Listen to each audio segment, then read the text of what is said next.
Social media വഴി കെണിയൊരുക്കി blackmailing 9 പേർ അറസ്റ്റിൽ. ഹോർമൂസിലെയും ബഹ്റൈൻ കുവൈത്ത് ആക്രമണങ്ങളെയും ശക്തമായി അപലപിച്ചു ഒമാൻ.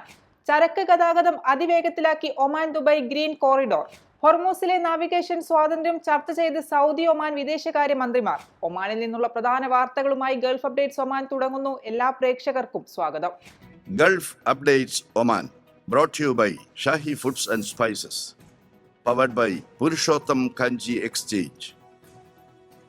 സോഷ്യൽ മീഡിയ പ്ലാറ്റ്ഫോം വഴി സ്വദേശി പൗരനെ കെണിയിലാക്കി ബ്ലാക്ക്മെയിൽ ചെയ്യാൻ ശ്രമിച്ച സംഭവത്തിൽ ഒമാനിലെ അൽ ദാഹിറ ഗവർണറേറ്റിൽ 9 അംഗ സംഘത്തെ റോയൽ ഒമാൻ പോലീസ് അറസ്റ്റ് ചെയ്തു. സോഷ്യൽ മീഡിയയിലൂടെ പരിചയപ്പെട്ട് കെണിയൊരുക്കി വിളിച്ചു വരുത്തിയ ഇരയെ പ്രതികൾ ക്രൂരമായി മർദ്ദിക്കുകയായിരുന്നു.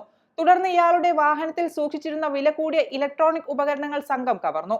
ഇവ തിരികെ നൽകണമെങ്കിൽ വൻ തുക നൽകണമെന്നാവശ്യപ്പെട്ട് പ്രതികൾ സ്വദേശിയെ ഭീഷണിപ്പെടുത്തുകയും ചെയ്തു. പരാതിയെ തുടർന്ന് റോയൽ ഒമാൻ പോലീസ് നടത്തിയ അന്വേഷണത്തിലാണ് 9 പ്രതികളും വലയിലായത്.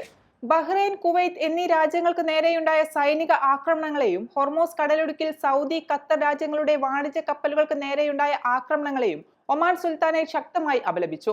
മേഖലയിലെ ആക്രമണങ്ങൾ അടിയന്തരമായി നിർത്തിവെക്കണമെന്ന് ഒമാൻ ആവശ്യപ്പെട്ടു.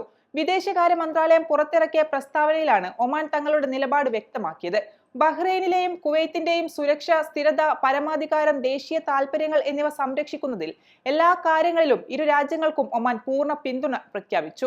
ഒമാനും UAE-ക്കും ഇടയിൽ നടപ്പാക്കിയ താൽക്കാലിക ഗ്രീൻ കോറിഡോർ കസ്റ്റംസ് സൗകര്യം ഒമാനെ മേഖലയിലെ പ്രധാന ട്രാൻസിറ്റ് റീ എക്സ്പോർട്ട് കേന്ദ്രമാക്കി. ദുബായിൽ നിന്ന് ഒമാനിലെ തുറമുഖങ്ങളിലേക്കും വിമാനത്താവളങ്ങളിലേക്കും തിരിച്ചുവിടുന്ന ചരക്കുകൾക്ക് വേഗത്തിൽ കസ്റ്റംസ് നടപടികൾ പൂർത്തിയാക്കി അന്താരാഷ്ട്ര വിപണിയിലേക്ക് എത്തിക്കുകയാണ് ഗ്രീൻ കോറിഡോർ പദ്ധതിയുടെ ലക്ഷ്യം. ഈ പദ്ധതിയുടെ ഭാഗമായി ആദ്യം ജബൽ അലി തുറമുഖത്തേക്ക് എത്തിക്കേണ്ടിയിരുന്ന ചരക്കു കണ്ടെയ്നറുകൾ റോഡ് മാർഗം ഒമാനിലെ തുറമുഖങ്ങളിലേക്ക് എത്തിച്ച് അവിടെ നിന്ന് വിവിധ രാജ്യങ്ങളിലേക്കും വീണ്ടും കയറ്റുമതി ചെയ്യുകയാണ് ചെയ്യുന്നത്. കൂടാതെ ഒമാനിലെയും ദുബായിലെയും വിമാനത്താവളങ്ങളെ ബന്ധിപ്പിക്കുന്ന ബോൺ റോഡ് ഫീഡർ സർവീസും പദ്ധതിയിൽ ഉൾപ്പെടുത്തിയിട്ടുണ്ട്.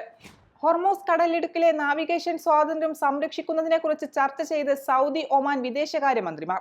ഇന്ന് മസ്കത്തിൽ നടന്ന കൂടിക്കാഴ്ചയിലാണ് സൗദി വിദേശകാര്യമന്ത്രി പ്രിൻസ് ഫൈസൽ ബിൻ ഫർഹാനും ഒമാൻ വിദേശകാര്യമന്ത്രി ബദർ അൽ ബുസൈദിയും വിഷയം ചർച്ച ചെയ്തത്. പ്രാദേശികവും അന്തർദേശീയവുമായ സംഭവവികാസങ്ങൾ അവലോകനം ചെയ്തു. ഹോർമൂസ് കടലിടുക്കുമായി ബന്ധപ്പെട്ട കാര്യങ്ങൾ പ്രത്യേകം ചർച്ച ചെയ്തു. അന്താരാഷ്ട്ര ജലപാതകളുടെ സുരക്ഷ സംരക്ഷിക്കണമെന്നും നാവിഗേഷൻ സ്വാതന്ത്ര്യം ഉറപ്പാക്കണമെന്നും പ്രാദേശിക സുരക്ഷ വർദ്ധിപ്പിക്കാനുള്ള ശ്രമങ്ങളെ പിന്തുണയ്ക്കണമെന്നും മന്ത്രിമാർ പറഞ്ഞു. ഗൾഫ് അപ്ഡേറ്റ്സ് ഒമാൻ പൂർണ്ണമാകുന്നു. പ്രവാസ ലോകത്തെ പുത്തൻ വാർത്തകൾ അറിയാൻ ഗൾഫ് മാധ്യമത്തിന്റെ സോഷ്യൽ മീഡിയ പ്ലാറ്റ്ഫോമുകൾ സന്ദർശിക്കാം. ഗൾഫ് അപ്ഡേറ്റ്സ് നിങ്ങളുടെ വാട്സാപ്പിൽ ലഭിക്കുന്നതിന് നിങ്ങളുടെ പേരും സ്ഥലവും 96201150 എന്ന നമ്പറിലേക്ക് വാട്സാപ്പ് മെസ്സേജ് അയക്കൂ.